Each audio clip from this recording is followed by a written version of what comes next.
We're going to have to add a new category at the end. David's apologies. Correct the record. Mate, the show will double in length if you go with the David's apologies. It's going to be like an avalanche of phone calls. All these Tories will be calling you up this week going, oh, David. David, I can read and write.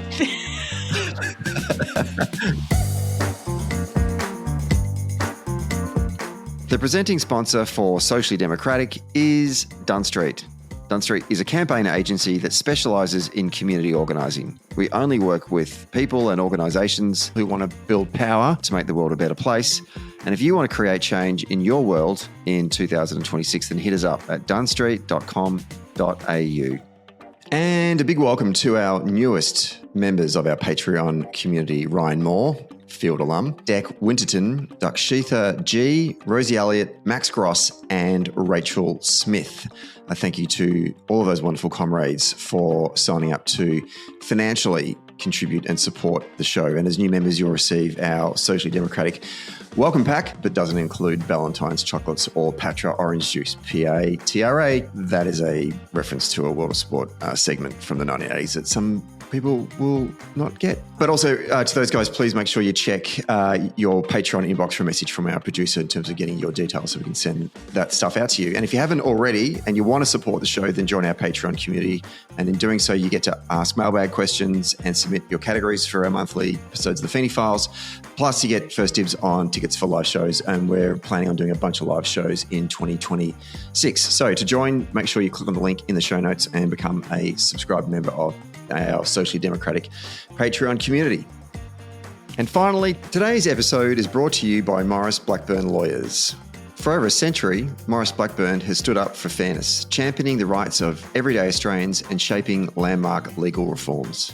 Today, they're harnessing new technologies to make justice more accessible, more efficient, and more responsive to the needs of modern Australia. All right, let's get on with today's episode.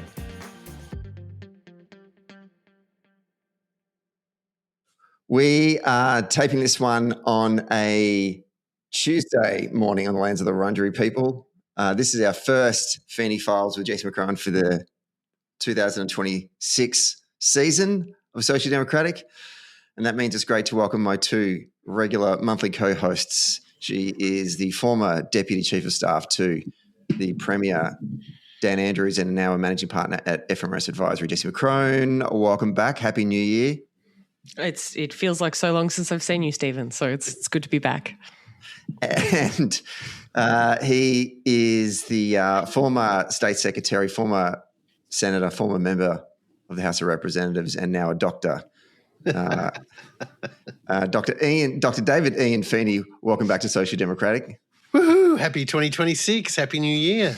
Yeah. So... And great to have you kids back in Australia. It's just wonderful to be back. Glorious Melbourne summer's day here. It is. Loving these overnight lows as well. Big fan of that. Lots to talk about since we last spoke. We've had a news poll. Well, it's been a lot of polling being dropped actually, but in particular, we've got one news poll that was conducted sort of on the 12th to the 15th of January. Two-party preferred, Labor 55. Coalition 45, take those numbers any day. But Labor's primary fell from 36 to 32 points. The Coalition fell from 24 to 21. One Nation up from 15 to 22 points. Green steady, others steady. So I guess the two significant numbers to drop out of this particular poll was the PM's approval rating fell to negative 11.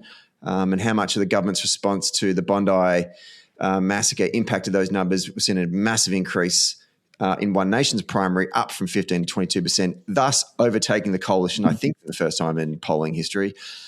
So I guess there are three topics I want to sort of talk to you guys about today. One is the Bondi massacre of 15 Jewish Australians. Two, the rise in One Nation's numbers and what's driving this. And three, the response by the Coalition to their numbers. Obviously, this week in Parliament, they're sitting this week in Parliament, there's a lot of talk about a challenge to the leadership of Susan Ley. And obviously, we'll do categories at the end. We've got a whole bunch sent in from our Patreon listeners, which I'm looking forward to getting to. But let's go to the Bondi response first of all. Since we last spoke in December, where we dedicated a whole episode to a reflection of the left's response to anti-Semitism. We got a lot of feedback from our listeners, mostly positive. And there's a lot of people who have emailed me, and I do want to write back to you all. I'm just trying to take the time to actually give you considered responses. But since then, I mean, we recorded that in the week following the massacre. The government has focused a lot of their energy in the response to the massacre, including recalling Parliament to vote on legislation to tighten our gun laws and to have stronger hate crime provisions. They called a national day of mourning a month after the attack, and eventually called a royal commission into investigating into anti-Semitism following, I guess, pressure from the wider community. Jessie, if you can put your old government hat on, in particular crisis response, which the Andrews government had to suffer from time to time. No government is immune from that. Would you have done anything differently in terms of how the government handled the response to the Bondi terror attack in the weeks following? I think the simple answer to that is yes. And I think that the government now, upon reflection, would also answer yes, they would have done things differently had they had their time again. I think it's clear the government has done a lot of things in response. They've, as you've mentioned, they've tightened gun laws and hate crime, or they're attempting to tighten gun and hate crime laws. They've had the National Day of Mourning. They've agreed to a Royal Commission. Activity isn't the issue, I think, on this one. It's how it happened and the sequencing and how the response felt. And politics a lot is about feeling and people's emotional responses to things. And from a government management perspective, this felt very delayed and reactive. There was a lot of criticism in the government for the opposition, for people like Josh Frydenberg, for people like Susan Ley, for politicising this terror attack. I think my view is that, unfortunately, the Labor government looked like that they were acting very politically in response to the attack. I think both sides of politics were acting in a very political way to what was essentially a crisis or an emergency. And in a time of a crisis and emergency, a community has had something unexpected happen. Something feels uncontrolled. Something feels like that no one feels safe, or like what they expected to happen has happened. So what is important for a leader or a government to do in those circumstances? Be it a bushfire, be it a terrorist attack, be it something like Bondi, which was a terrorist attack. What people are looking for is clear leadership, visible empathy, and a believable plan. And I don't know that the government nailed it on any one of those three immediately. So in a major bushfire, you might have a premier come out and sort of talk about what they're doing, empathise heavily with those people impacted, and create a believable plan about what happens next in recovery. And I really think those elements were missing from the response from government. They didn't set the tone early about the impact this has on the Jewish community and the broader issue of anti-Semitism. I don't think that the government great was standing with the Jewish community, and I talked a little bit in the last podcast about the symbolism of that. I think I would have set the tone a little bit more strongly at the start. And again, this is my communications advice, quite aside from the fact that I think there is a moral imperative to do these things. This is more my analysis of the communications strategy. I think they should have announced the Royal Commission or a response like that straight away. Whether it specifically was a Royal Commission, I do think there needed to be something to demonstrate the government were clearly focused on the victims and dealing with the anti-Semitism element of this, and then looking like the proper incident response plan about the security review, the tightening of gun laws, all of those things that I think are good that the government has done. I think the sequencing has not been amazing. I think also the National Day of Mourning I would have announced early as well as part of that standing with the Jewish community. So I think generally a lot of activity. I don't know the sequencing has been great. The government has looked wrong-footed and not necessarily like they had a clear plan to respond to it. The Royal Commission component of the response was one of the things that seemed like the government were slow to respond. And David, can you explain to me the government's initial argument that the Royal Commission would platform hate speech? That was one of the reasons why they said, look, I don't think we should do a Royal Commission at a federal level, but we've got one in New South Wales. But one of the purposes of an inquiry of this nature is to give victims a chance to be heard. And one of the things the Jewish community has been saying privately for 2 years now is that no one's listening to us, that we're worried that something may happen. And then obviously we had Bondi. I mean, surely this is a good thing now to have a commission where we can hear from the victims and what their lived experience is. Why do you think they took so long to move on that? Well, we discussed in the last episode some of the context that surrounds the terrorist incident at Bondi, and that context is everything. And it's what made this dreadful event so different in a management issue, why it's so different to a fire, why it's so different to any other kind of terrorist event. And that's because I think when the government announced its response in terms of gun law reform and in terms of hate speech laws, it was very quickly deemed to be inadequate to this context and this situation, because here you are dealing with a wounded and aggrieved community for whom that context was everything, and that meant they were angry at the government. They weren't just wounded like victims of a bushfire. They weren't just in distress like victims of a terrorist attack.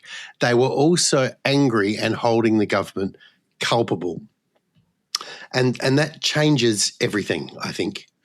And we saw the opposition, and we'll perhaps come back to this because I think it was an error on their part, but we saw the opposition sense that mood. I guess they heard the boos at Bondi and blah, blah, blah, and they went in to the attack. And I don't include Josh Frydenberg in this. His was a very emotional and I perceived it to be a more Jewish community response. But people like John Howard and Susan Lay were acting in a far more premeditated and calibrated way, and they responded in a way that must have taken the government by surprise when they were saying things like the Prime Minister has blood on his hands, which is a very dramatic thing to accuse a Prime Minister of in the aftermath of a terrorist attack. But they said it, and so they didn't strive to join a bipartisan spirit of post-terrorist, trauma. They went in for the kill, and that mood was perhaps set in part by the anger of the Jewish community, but they went for it, and so that meant everything was different. The government. I don't know why the government didn't go for a Royal Commission, but I'm happy to hazard a guess because I've obviously thought about that question. And I think the answer is because the way the government designed its original inquiry, it was being run by a highly regarded and very professional public servant, veteran of the national security apparatus, Dennis Richardson, former ambassador, former secretary of the Department of Defence, yada, yada, yada. And he was going to conduct an inquiry into our intelligence agencies, our security agencies, how they were coordinated. It was very technical. And it was going to go to those questions of coordination and intelligence. And by its nature, it was going to be a secret deliberation because obviously a lot of those matters are, for good reason, top secret. And that, from the government's perspective, would have produced a report that was useful and not part of the political debate. And what everybody else wanted was a Royal Commission because they wanted a more broad-ranging discussion. And I think, the enthusiasm of News Limited for a Royal Commission, let alone, the Jewish community, the coalition, various categories of esteemed persons, they all wanted a much bigger and broader discussion. And if you have a bigger and broader discussion about anti-Semitism, what are you going to have? You're going to have a discussion about Islamist the Islamic community and Islamist extremism, about Islamist preachers. You're going to have a conversation about universities. You're going to have a discussion about our creatives and how they are doxing people and censoring people and deplatforming people. And suddenly the government's going to find itself having a big conversation across every corner of our community. And as we sort of touched on in our last podcast, the left will be right in the gun in that conversation by definition. Whether you think that's a conversation the country needs or not, I think the government and its ministers concluded that why are we going to volunteer for that? Why are we going to volunteer for a Royal Commission over 12 months that excoriates the cultural left, the political left, the rallies, the yada-yadas, the universities? It's going to be big, it's unmanageable, it's going to offend huge audiences. We're in government, why are we going to do that? And, of course, for precisely those reasons, because, there are lots of, people who are concerned about those issues. There are culture wars, there are culture warriors. For a whole plethora of reasons, there was quite a big community of people who want exactly that conversation. Now, I guess the way the story ends is that the pressure mounted, the conversation didn't change. Albo tried to stare it down and wear it out, but it was the slow news part of the annual cycle, and every day the story was the same, and they kept the story fresh by having new luminaries, new sports stars, new retired generals, new former governors general, new judges coming out calling for a Royal Commission, and eventually Albo thought, well, bugger this, I've got to cop it, and because I can't turn the channel. And so I think that's where we got, and I think those were the underpinnings of the rival forces in that debate. I'd just like to say two things to that. The first is I don't agree that this emergency was tangibly different to the response you would have for any other emergency. I think the difference is the context was not clear to the government. I think that in most emergencies, governments get very quickly the context in which they're operating. For instance, the bushfires over summer here, there was a debate about CFA funding, and the opposition tried to peddle misinformation about whether they had been funded to an appropriate level. And the government was very conscious of that in their response. I think the challenge here is the government was not conscious of the context because they haven't been great at that context for the whole time. So I don't necessarily think that the emergency was inherently different. I think the government missed a massive part of the context. Yeah, I think we're saying the same thing, which is, the government arrived at this whole incident embarrassed, didn't it? Indeed. The second thing I would say about the Royal Commission response, and I agree with most of what David is saying, I think the other thing I would just add is the context of the referendum from the last term. I think the government and the Prime Minister in particular is very aware of the criticism that the government spent a lot of time talking about a referendum instead of other things.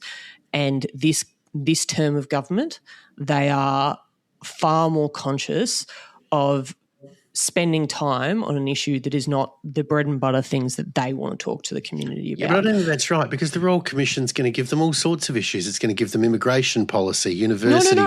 No. I would add to that. Free speech.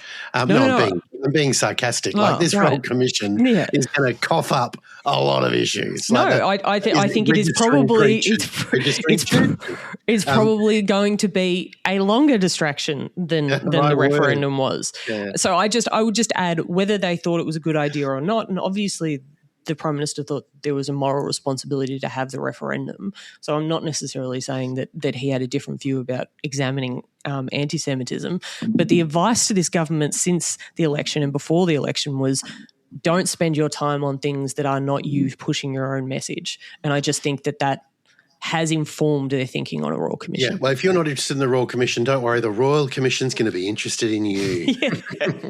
In what you say and how you say it and where you go to uni and what your lecturer's up to. And, there's a lot of work to be done.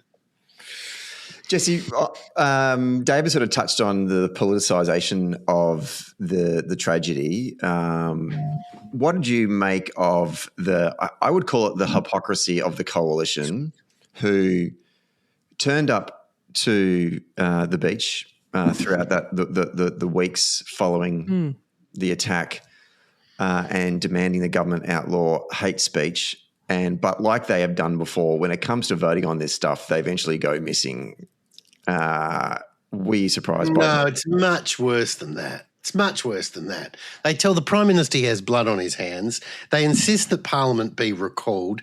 They say the government's response is completely inadequate, and then they get called back to Parliament. They say too little, too late, but we're going back to Parliament. They get back to Parliament and faint with excitement and can't make a decision and fall apart. They have been so breathtakingly hopeless that they have made a government that was embarrassed look strong and recover its poise. The only thing Labor can count on is that there's a political force in this country more incompetent than them, and it's the coalition. The fact that Tony Burke can, on the one hand, say, this would platform hate speech, but then come out of the first week of Parliament calling the opposition a hypocrite after announcing it is a fundamental failure for the opposition there.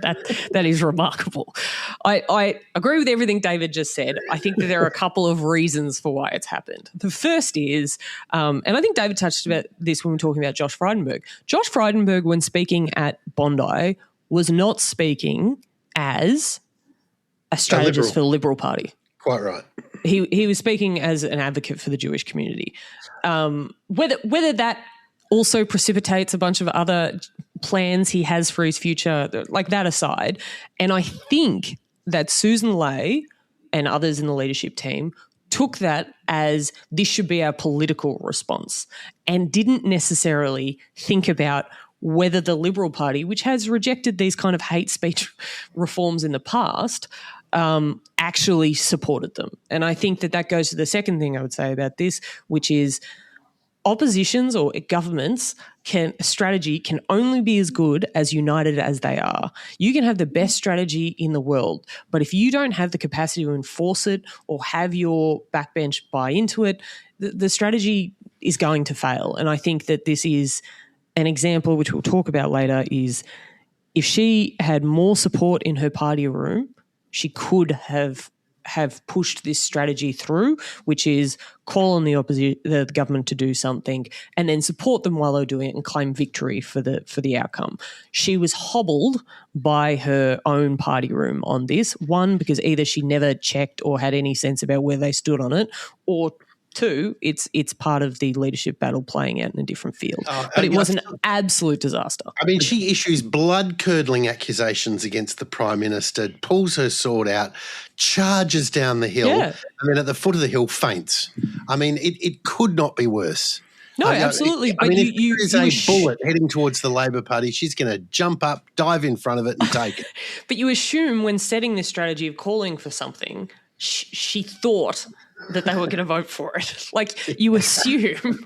But Jesse, for the folks that are playing along at home, can you just... I insist that Parliament be recalled early so that there I cannot talk about these issues but concentrate on my leadership and how the coalition doesn't belong together. I guess what I want to sort of unpack for our listeners is to get a sense of, and my follow-up question was to David about the Greens, and no better on this stuff either, is that both the Greens and the Libs have problematic issues with hate speech legislation for different reasons. Can you different reasons? So what? Yeah. Oh, right. So that's sort of your question. Yeah. Okay. So like the Libs. The Libs want to protect certain types of people from hate speech and not others. It's basically, I think when you've got hate speech right is when the left and the right are both like, oh, I really want hate speech for these things, but these other things should be allowed to be said. And I think Labor have actually probably nailed it. Regulating speech is a diabolical thing to try and do. It is, but both the hard left and the hard right have called for it in this situation. Sure. But there are issues of consequence around regulating speech. There are. There absolutely are. And I would say the fact that the hard left and the hard right are both happy with parts of it and not other parts of it suggests maybe the government's got it pretty right. Totalitarians don't find the issue quite as problematic as I might have made out. I guess you're right. The hard right and the Greens are very comfortable regulating speech. It's that horseshoe. Well, maybe it's a good time to talk about totalitarianism and just pivot to One Nation and their rise in the polls. Barnaby Joyce, just a bit of backtrack. Barnaby Joyce joined One Nation on December the 8th. Actually, no, why did I say it that way? I want to say it that way. On election day. You made it sound really significant. Yeah, I did tonight. Well, I sort of want to kind of say, how did we get here? Because on election day, the primary vote for One Nation was 7.4%. That's an actual poll. That's Australians physically walking to the local primary school and casting a ballot, right? 7.4%. And those numbers basically held up all the way through to September last year. It's the first time in a news poll that they got double figures. They got 13% in a news poll. Barnaby Joyce joins One Nation on the 8th of December. I don't know if that's got an impact. I'm interested in people's thoughts. And then in January, in this most recent news poll, they're now at 22%. And a lot of the other national polls are similar as well. I think Redbridge has them even higher. Also noting there's a rumour now that Alec Antich is potentially joining One Nation as well. Didn't sit in the Liberal caucus room. It was reported this morning. Anyway. You might have said this, but Corey Bernardi, I think, today as well. Oh, wow. Okay, it's like this is trade season. Like everyone's jumping teams. Anyway, Jessie, who should be more worried about these numbers, us or the coalition? Like I'd say right now, Barnaby Joyce is walking around like he is a god, because you are right. Like he has switched teams and suddenly One Nation have the biggest polling results they've ever had, and looking like he is pretty impressed with himself at this point. I don't think correlation is causation in this case, but if I were him, I would be making the argument.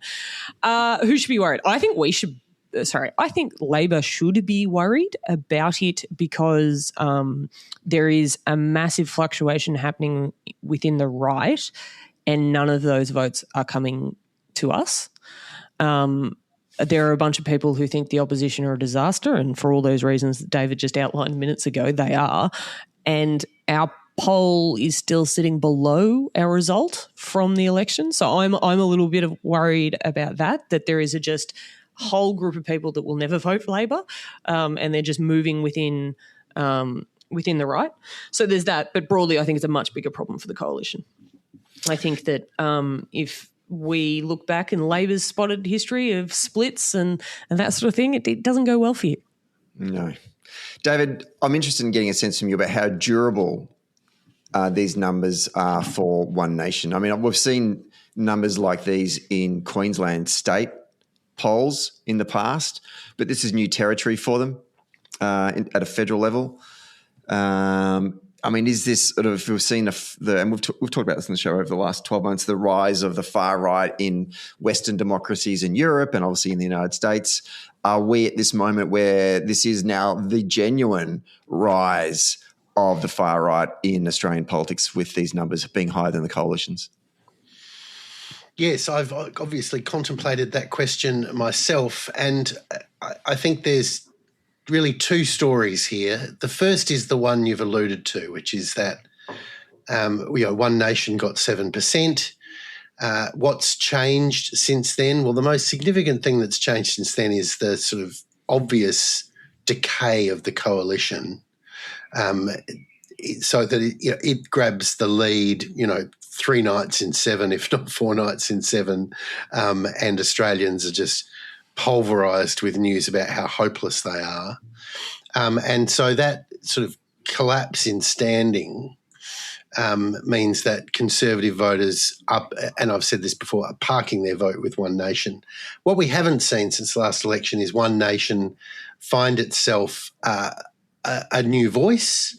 We haven't seen it campaigning. We haven't seen new messaging. We haven't seen an online campaign. We haven't seen it spending money. So this is not the fruit of One Nation's labours. except insofar as they recruited Barnaby, and that may have given them more profile, something of a boost amongst those who find Barnaby interesting, which, to be fair, included Q&A 4 nights in 10. So, he's had his fans around the place. Is he 12% of the vote? That's remarkable. No. But there is something else going on, I think. And, when we look at, again, as you touched on, Steve, and when we look at, the United States, the United Kingdom, Western Europe, we do see the rise of the right. We haven't seen that happen in Australia. And when I contemplate that question, I think the real reason we've not seen that happen in Australia is not for want of issues or want of electoral material. It's because the far right in this country have never had a leader worthy of the title. It's been a potpourri of amateurs and hysterics. Since One Nation was formed, I think 1996, it has successfully elected 30 people to state and federal parliaments, and most of those left the party within months.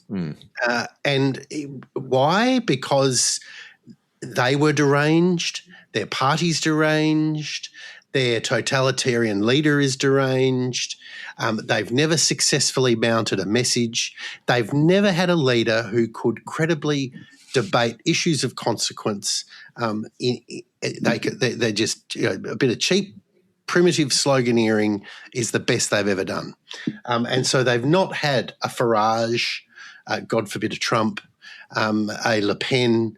They've never had right wing thought leaders like that you find in the podcast ecosystem in the United States and elsewhere.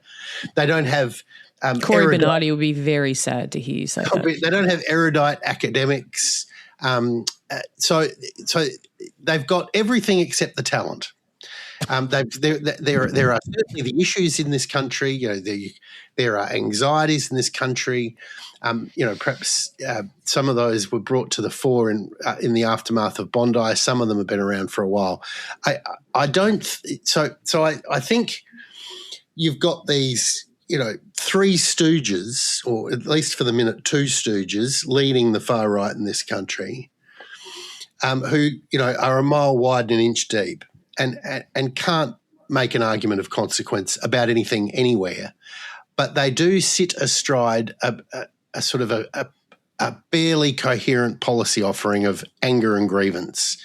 And where does that come from? Well, maybe we are increasingly part of a global ecosystem, at least some of us are. And so some Australians are being influenced by the stuff they're listening and watching that comes from other places. They're watching Michigan, they're watching ICE, they're watching the United Kingdom, they're watching, God knows. Maybe there is some of that is seeping into our universe, and so that there is a hard right vote in this country. They don't know where to go. They don't have a leader. They're incoherent. And the coalition is not in any kind of shape. Well, there is no coalition. The Liberal and National parties are not in any kind of shape to find it, lead it, galvanise it. And you've got the two stooges in One Nation bumbling around, trying to speak to it and being its default, choice. But they haven't got the talent to build it and lead it anywhere important, in my view. And once again, David puts himself forward as a possible candidate for this role. When election time comes around, these One Nation legions will melt away and vote Liberal or National, I think, for the most part. One Nation is the people who should be most worried about One Nation, of course, are Queensland and regional New South Wales country MPs. And that's where you see the frisson in Canberra. Yeah, and I would add to that, it's not that this should be ignored. This is a significant moment in the rise of the polling for One Nation, but we are also talking about a team entirely untested by proper scrutiny, all of those things that happen during a campaign. I would describe all of this as less of a rise of the far right or the rise of the right in Australia as more of a splintering and a fracturing of the Conservatives and the Libertarians that got together to stop Labor and the whole coalition is falling apart, and you will end up with half of the coalition voters who would never, ever vote One Nation, and a bunch of coalition voters that will never, ever vote Teal. And now they're kind of quite swiftly at the moment, moving away from each other. And I think building on that point, the salad days of the global right seem to be over, and the sort of Trump coalition is splintering. I mean, once upon a time, there was quite a broad coalition on the centre-right that were pointing at the Democrats and saying, what an irrelevant bunch of woke activists you are. You know, choose your pronouns. We're going to get on with running America. Well, those salad days are over. We're now seeing, the Nick Fuentes and the Candace Owens of this world, Tucker, sprouting, the most insane libertarian and anti-Semitic messages into the American right. Traditional Republicans are recoiling from that. Trump at MAGA, there's a battle for the heart and soul of MAGA, and that's spilling out in. So the right are not the cohesive ideological entity they may have appeared to have been a year ago, and I think we're going to see that sneak and creep into Australian politics in the form of deranged coalition. I've got to stop saying that. Deranged Liberal and National MPs who, like me, watch too many YouTube videos, and who find themselves on different sides of irrelevant arguments inside the right about free speech and, Israel and God only knows what else. And so they're just going to keep wandering deeper into this rabbit hole powered by Sky at Night. And that spells, and that's why the free speech debate is almost tailor-made cocktail for them to drink just before they die, because that free speech argument is going to paralyse them because they've got this Second Amendment mindset, thanks to YouTube, about the role of free speech. And to build on that as well, in terms of this global right, it's been interesting to observe far-right parties, particularly in Europe, distance themselves from Trump, particularly ones that are in leadership positions like in Italy, because of Poilievre in Canada. Do you remember poor old Poilievre? He measuring up the curtains and choosing his cabinet when a meteor from the sky called Donald Trump blew him to pieces. And we talked about it here in Australia leading up to the May election as well last year. But now that this attack on Greenland, Europe, you're finding far right political actors in Europe who normally are sort of European collective skeptics now defending Europe against the United States and against Trump and their incursion into the sovereignty of Europe. It's been fascinating to watch. So this whole unity ticket is just completely unraveling, which I'm loving every minute of.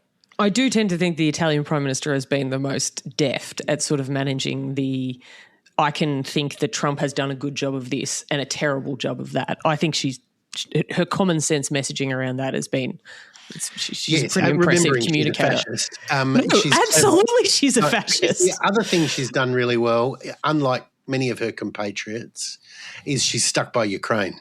Yeah. And held with European solidarity on that question, which sets her apart from Orban in Hungary and others. So, it's who'd have thought we'd say nice things about Giorgia Meloni, but there it is. I just think she's actually picking a pathway through this that's quite elegant to watch. I agree. Okay, let's talk about the elephant in the room, which is the Liberal Party. #LibSpill. When you say elephant, it's all we've talked about for the last 40 minutes. But let's really get into it now. Let's actually gloves off. This is ice hockey. Absolutely, throw the gloves on the ground and let's start wailing away at the Tories. So obviously, Liberal leader Susan Ley could face a spill motion this week, or it could be next week. Who knows? Depending on whether the Conservative backers of Angus Taylor feel that they've got enough numbers to mount a successful challenge. Last week, it appears that him and Andrew Hastie had a conversation, and Hastie's withdrawn from the contest because I think it seems like they were both fighting over similar votes in the caucus. To you, David, you have had some experience in these leadership battles. I've watched lots of Liberal Party leadership battles from across the way. That's true. People at home are going, some observer. Mostly an observer for spills. That's how they some describe David. Is First time caller, long time listener. So, I mean, listeners have now heard me give my gentle description of Susan Ley in the aftermath of Bondi. But, let's just remember how bad it got. So, Albo called a National Day of Mourning. The coalition decided that the National Day of Mourning was the day they would announce to the world the coalition was ending, which was just a spectacularly appalling thing for them to do. It was. But not perhaps in their councils they thought, that was in poor taste, but we can do better than that. So they then used the funeral of one of their former colleagues as an opportunity to have a highly publicised leadership powwow, so that Katie Allen's funeral stopped being about her and started to become about the man with the hair and Hastie having a powwow. I thought that was in incredibly poor taste. And I, if that had happened on our side, I can just imagine how you'd get excoriated. But in any event, the Tories muster at their Anglican church and have a leadership powwow over the coffin. I mean, I thought it was appalling optics. And then, of course, climb into Parliament. And I was thinking about this the other. To be honest, the Liberal leadership battle, I'm bored. I'm just bored. I see the articles in the paper. It comes on the television, and I've lost interest. Like, okay, why? Why? Because I feel the same. Why, David? Because it's who cares? It's hopeless. Irrelevant to our future plans for the country. It was interesting for the first 6 months, but now, it's just rolled on and on. Like, we all knew Susan wasn't going to last the term. And we're all just to be like, get on with it. It's just never ending. Nothing's happening. I don't know. So, yes, the right and the left and, Liberals I've never heard of, talking to other Liberals I've never heard of, and the East, West, North faction negotiating with the Who Gives a Shit faction. I don't care. I don't care. What I do care about is the fact that the government, the salad days roll on, and for Albo and the government, what an extraordinary spectacle as they watch, from their 94 seats or whatever it is, this handful of fools in front of them scrimmage in the most inelegant way. It goes, I think, to something I've said now on this show for years, and that is that the key issue, particularly for the Liberal Party, is talent. They're just not good at it. They're amateurs. We're watching stupid people with a lack of experience. They're not good at politics. Not many of them are good at anything else. And they're flummoxing around with all the talent of a fresher student politician. These people are making their first mistake in politics when most of us did that at 18. And they're just not good at it. And worse than that, Stephen, they're not good entertainment either. You heard it first, folks. David made mistakes in student politics when he was 18. I didn't mention that. I was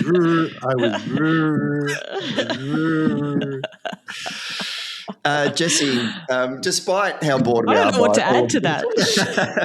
Well, despite about how bored we are by all this, I am interested in your thoughts about. Obviously, there was an internal debate about was it going to be Angus Taylor or Andrew Hastie to be the person that challenged from notionally the whatever faction they represent.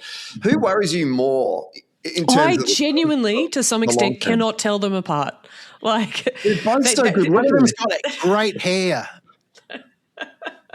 Great hair. Which one has great hair? He was the guy. He was the treasurer who. Taylor's got good hair. He was the treasurer who presided over the first election where the coalition lost its economic credentials. He's a wizard. He's a political wizard. Yeah, look, I personally think Albie Schultz's son should have won that pre-selection and the Liberal Party would be in a much better position had that been what happened. But that isn't what happened. We got Angus Taylor. When I say I can't tell them apart, I don't think that they're offering massively different things. I think that they are. This is the reason they haven't rolled Susan yet, is because they can't decide which clone to go with. Yeah, you are being so rude here to rich white males. We all look the same. It's like all Asians look the same. All rich white males look the same. I'm not copying it. It's rude. And I'm not making comments about why either of you might be particularly interested in the voluptuousness of the hair. One of them is speaking to a rowing club in Western Australia, and the other one is appealing to an old city club in Sydney. If you can't see the difference, you don't know your demographics. And a part, of some description. Yeah, they're completely different crowds. Well, I didn't even go to the same school. The only thing I would say is I do tend to agree with David on the economic credentials. Maybe they have a better chance with Hastie. Well, Hastie hasn't got any economic credentials. Exactly. That makes him the better choice. Yeah, so maybe they've got a better chance of redefining their economic credentials under him. Yeah. For all of David's scorning of the talent that is in the Liberal Party, we've always said that politics is Hollywood for ugly people. The Liberal Party, they've got two good-looking blokes there. Like, that's one thing. But as soon as they start speaking, Stephen, it's like, you can't tell if they're an idiot, so don't say anything and confirm the suspicion. Like, just the best thing those two blokes can do is go into Parliament and never say a word. Yeah, and I would say there's a lot of criticism of the Labor Party and where we draw our politicians from and whether there's too many trade unionists and there's too many, lawyers or former staffers. I'll tell you what, Liberal Party has to stop getting failed business people and failed coppers. Like, they just really do need to broaden the base. I think an intelligence test is more critical than any of their demographic tests. The only other question I wanted to ask you was sort of Susan Lay's offered to reunite the coalition this week, but only if 3 senators across the floor remain on the backbench for 6 months. So she's got the statute of limitations there. How much leverage does Susan Lay actually have at this time to be demanding these things? I want to rant again. So the coalition comes to an end, and what's the first thing that happens? All of those hopeless Nats lose their positions as shadow ministers, and all of their staffers are flung into the abyss. And 5 minutes later, the National Party walk out of their room, blinking into the sunlight and say, oh, shit, didn't realise I was going to get a pay cut out of this. I'm not going to have a white car anymore. Our principled stand against the coalition needs to come to an end. Let's start talking to Susan again. Oh, we can't talk to Susan. We said we wouldn't go back into coalition while she was leader. Junk that, mate. My salary. Have you seen what's happened to my salary? So now they're back at the negotiating table looking like the amateurs they are. And what's their like? Well, their position is, well, when we're in shadow cabinet, we shouldn't have to stick to what cabinet says. Like, well, listen, I mean, I hope she gives in on that, because that will just formalise the amateurish behaviour of these clowns. Like, if we are going to take the politics of our Commonwealth seriously, we need an opposition that can read and write and walk and chew gum at the same time. And like these guys, where's my car? Oh my God, I resigned. I forgot. I lost my car. Where are my staffers? What's happened to my salary? Quick, abandon our principles and start talking to Susan. They just beyond recovery. I'm going to take that as Feeney's filibuster for this episode. Fair enough. And with that, thank you, David. Jessie. I really interrupted Jessie. It's now time for your communication breakdown, where you do a bit of analysis of good or bad comms from the month. Yeah, I'm a little worried that David's going to get overly excited at my communications breakdown and it's going to set him off again, because mine is about Susan Lay. Listen. So I think it's really important when doing communications, you've got to think about your audience and what you're trying to achieve. And I think this is one of the things that Susan has been particularly bad at. She is right now at a critical point where she's just trying to maintain her leadership. Like that is her number one objective at the moment. And when you see some of the messaging that is coming out from the people around her, either her office or her Praetorian Guard, it's not great. Like, you are right, David. The fact that there was a weird meeting deciding the leadership before Katie Allen's funeral was a disgrace. Absolutely. But given the general type of person that is in the Liberal Party room, having a crack at them on background for having a meeting at a female MP's funeral against the female leader and really couching it around a sexism frame, which it absolutely is. Like, do not get me wrong, the frame is truthful. I just don't think it's going to win any of the votes in the party room that they are looking for. Similarly, having a crack about the Australian's terrible article about how you wouldn't marry Susan Ley, and it's a disgrace, and the fact that the Australian never published it is ridiculous. Oh, I didn't see that. But her office using it to background about the terrible treatment and the way that she's been treated as a woman, both to her caucus and to the gallery, I think sort of misses the kind of people she wants to vote for her in a party room. And they don't like that kind of messaging. And I also think, given Susan again defended the treatment of Julia Gillard on the 10th anniversary of the misogyny speech, I don't know that she has a particularly strong position to stand on when it comes to defending female leaders and how they're being treated by the media. So I think that while I agree that all of the accusations about she's being treated differently because she's a woman are totally accurate, I also think she is speaking to a caucus that will not respond well to that messaging. So that is my comms advice to Susan Ley. I don't think this is going to be helpful to you. I don't know how you talk to that caucus though, Jessie. I mean, hieroglyphs? I mean, what do you do? I mean, smoke signals? What do you send in translators? Well, it turns out it's WhatsApp, David. Bang rocks together and move over there.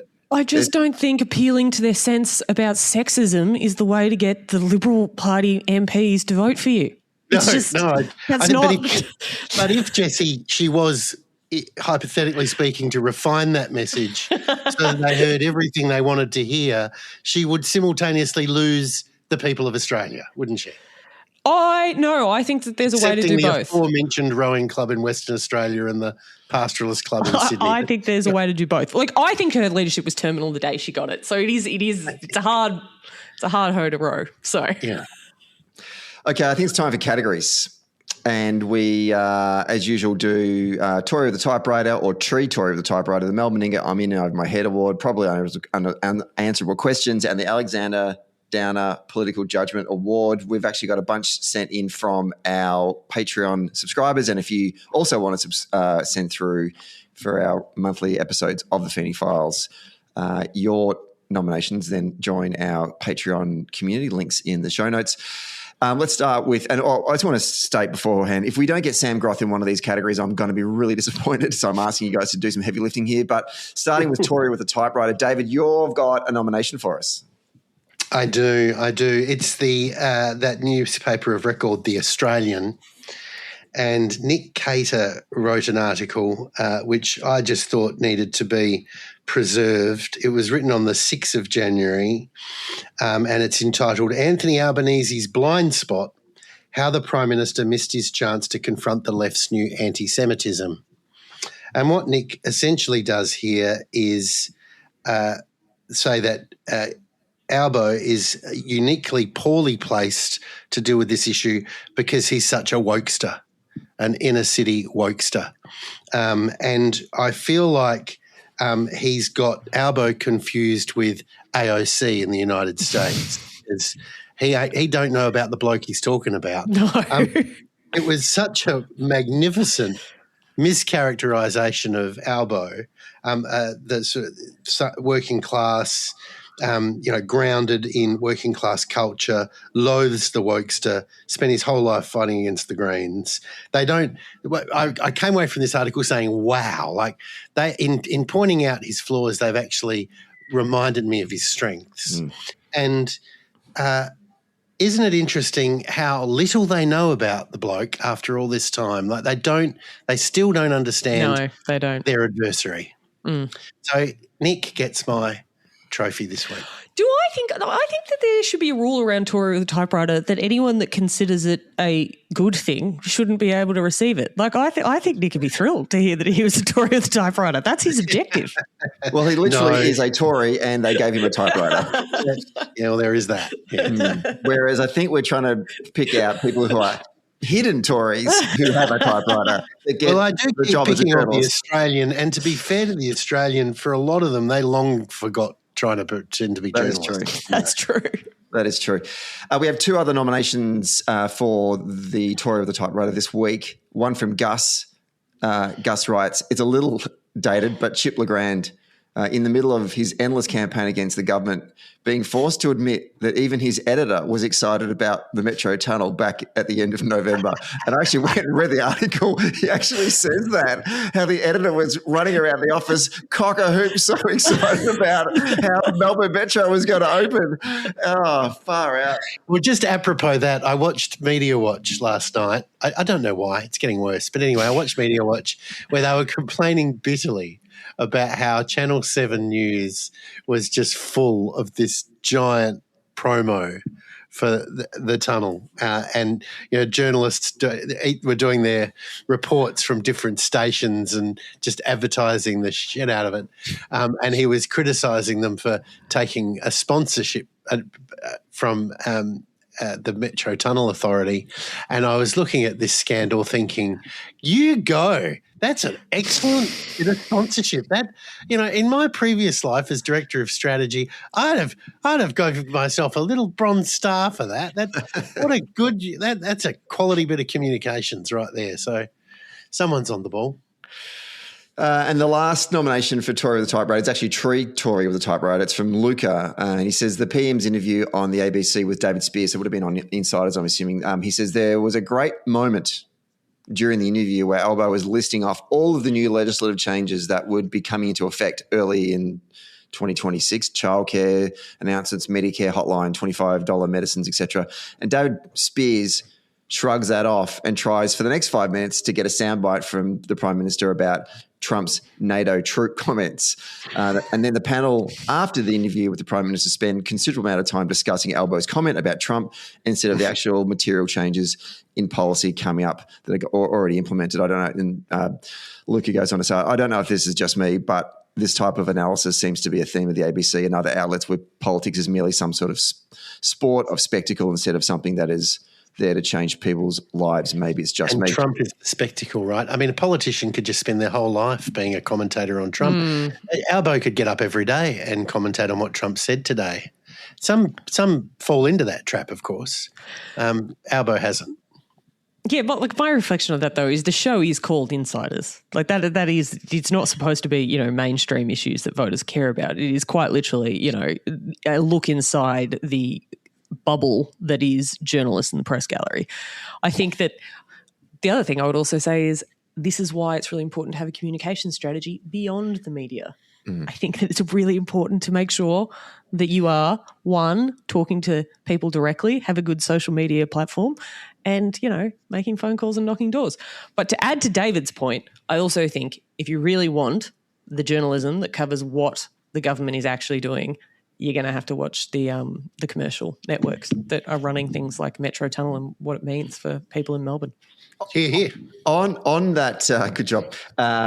Good job on you, Jessie. On that, what Lucas said, it resonated with me because, I don't watch Insiders that much anymore anyway, but the times I have seen David Spears interview a politician, could be Conservative or it could be Labor, he kind of gives them maybe 10 seconds to talk about their kind of key line or lines or things that they want to get out. And you can see when it starts to give him the shits and he wants to get on things that he wants to talk about because he does this sort of tick. He goes, he's looking to try to get in and go, all right, yeah, fine, okay, you got your lines, but I want to talk about things that I want to talk about, which makes me ask the question then, like, if you're the Prime Minister, you'd be like going, mate, do you want me to come on your show or not? There's got to be a 50-50 kind of deal here. Let me talk about the things I want to talk about for half the interview, and then we can talk about things that you want to talk about for half the interview. And if we're not going to do that, I'm not going to come on the show. It's not an interview, it's a contest. That's the thing, right? David Spears is very good at it, but what he will want to do is he'll have in his mind a mistake or an awkward conversation he can trigger, and then he will just zero in on that. That's why sometimes you see him ask the same question over and over and over again, because he'll want the politician to eventually engage and stumble. He's phenomenal at it. He's trying to create a Clark and Dorr interview. That's what he's trying to do. That's his objective. Haven't we all seen it like a million gazillion times though? Like it's, I don't know. It's and then in that case, he's good at it, but there's only so many Yes Minister episodes you can watch. I know, but why? I mean, they're good, but I have seen it 85 million times. In this post-Trump era, where you could basically say whatever you like, it doesn't really matter. If David was doing that, I'd go, yeah, sure, David fucked up. What are you going to do about it? Can we move on to the next question? No, you got me. Next. Media advisors across the world have just shuddered at that response. Yeah. Well, do you know what I mean? But I mean, like Trump does it all the time. Like he just changes his mind all the time, and all these other politicians are trying to stick to these old rules when they don't mean anything anymore. Also, no one's watching Insiders. Jesse, would you, if you were the advisor to the PM, would you say go on Insiders? I would be very particular about the episodes that the Prime Minister was going on. That is fair. It's not like he's a regular. For instance, you did see the former Premier Andrews on Insiders once every 4 years. Yeah, the day after we won in a landslide. Always looking a little seedy. It'd have been a late night. Oh, that's going to get a front page in the Herald Sun. All right. Let's delivered some phenomenal lines on that too. Anyway, go on. Yeah. Let's go to the Melbourne Ingra In Over My Head Award. We have a couple of nominations, but before I go to them, does anyone else have any that you want to throw out there? Okay. First one is from actually, I don't know who this is from, but anyway, Colin Boyce, In Over My Head. And when it got sent to me, I was like, who the fuck is Colin Boyce? I had to Google it. Does anyone know who Colin Boyce is? We have been out of the country. We haven't been that far out of the country. Well, he's part of the Boyce family. No, this is an example of David's. Every time some power broker in the right comes up, you have to Google them to work out who they are. Well, apparently Colin challenged the Nationals leader David Littleproud during the week. Yeah, he did. Right. He did. Yeah, right. That guy. Yeah. Colin. Like I said, it's boring. I can see. Members of the National Caucus are going, who the fuck is Colin Boyce? And their caucus isn't that big. What's his seat? I don't know. He doesn't know. So the only thing, can I just pull up a little bit? I do think that Colin Boyce was doing exactly what he wanted to achieve with that vote. He did not think he was going to end up being leader of the Nationals. He was registering a protest about the cuts to staffing and cars. He's like, what happened to all my stuff? Where's all my stuff? And to be fair to Colin, Littleproud is now meeting with Susan Ley. Maybe the stuff's coming back. Trying to get the stuff back. Guys, I'm trying to get our stuff back. Argue. Colin's nailed it. Colin has done exactly what he set out to do. Well, maybe he wasn't over his head. If it was this expensive, I'd have never embarked on this. I think he might be a genius. This other nomination comes from Andrew, the ACT Liberals and the Greens for proposing a coalition to bring down the ACT Andrew Barr Labor government.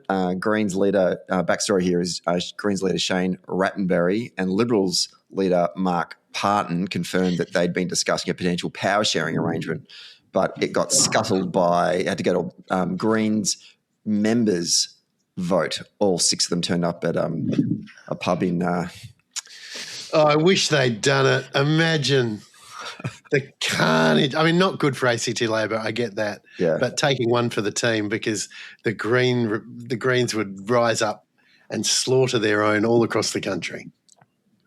Yeah, I think that even Andrew Barr was hoping it would happen for the good of the country. Like, Andrew, I've been doing this job for so long. So successfully too. Imagine if I ended my career by saving the Labor Party from the Greens for eternity. Yeah. Win. Yeah. Definite win. Probably unanswerable questions. These are mine, will there be a by-election in Nepean? Well, it sort of depends. It depends if there's a job. That's my second probably unanswerable question. Will Sam Groth get a job? Well, I'm willing to hire him. I think he's been very clear that he will not create a by-election, and I think we have a clip of that. Yep, let's play this. Sam Groth is denying that he's quitting Parliament before the state election for a new job. That's because he doesn't have a new job, at least not yet. I think anybody who was leaving any job would be having those conversations, but as I stand here right now, there is a 0% chance of me causing a by-election in Nepean because I don't have a job on the table that I'm going to. Not the firmest of commitments that he's staying put. Brett McLeod, 9 News. All right. It's not exactly 100%. But it's clear. He's not going to go to by-election unless he gets a job, and then he exactly. I think that it was very clear. He will not create a by-election unless he gets a job. This is part of this is a Liberal team. This is on the cusp of victory, isn't it? Like morale's high, cohesion's high, coaching's strong. Like this goes to my point. He's just another idiot Liberal, and so for the sake of the country, find some who can read and write. And he was a star candidate. Everyone was like, "This is the new Liberal Party. This is how we start our resurgence in Victoria." As Sam Groth, I remember The Age and others frothing over Groth's appointment. Grothfroth. It was Grothfroth. The other probably answerable question I have is, will Labor's Peter Malinauskas have a bigger win at the South Australian election next month than Mark McGowan's win in WA in 2021? And I'll just remind you of what the primary statewide and two-party preferred was for WA. And I actually fell off my seat when I went back and checked and gone, that can't be right. Primary vote, 59.92%. Two-party preferred, 69.7%. Can Mallee and South Australian Labor beat that? I mean, this just goes to one of the themes of today's episode, which is, the Liberal Party need a Bex and a lie down, don't they? I think the theme of this episode is, given how much I've Googled during it, that maybe I was not as prepared for it as I'd hoped. That's just standard operating procedure for some of us. Here we go. So Ian Lawrence running for Enfield. And there's no other he's a great candidate. He might also be Don's son-in-law. Lawrence Ben. Oh, okay. Great candidate. Great candidate. Yeah, great candidate. No, he is. Fantastic. Friend of the show. Absolutely. No, he is a good candidate. Both of those things could be true. Yeah, they are. He's not good. The Liberal Party looked at him and gone, nah, he's a complete package, not running. The Tories have taken one look at this guy, Ian Lawrence, walking around with Mallee and said, Lawrence Ben. Get his name right. Oh, right. Oh, I'm misreading it here. Sorry. Yeah. Anyway, there you go. So that goes to your point, Stephen. It does. And then the last category is the Alexander Downer Political Judgment Award, but I think that's clearly the Liberal Party. They win it this month, based on all of the rants that we've had today. I have no specific example because this whole episode has been dedicated to that, unless anyone else has got any other Alexander Downer Political Judgment Award nominees. No, I'm pleased to say I don't. I did listen to an interview Alexander Downer did last week, and it's 40 minutes of my life I'm never getting back, and I wish I could. Why did you do that? Because I thought he might say something interesting, and I should have known better.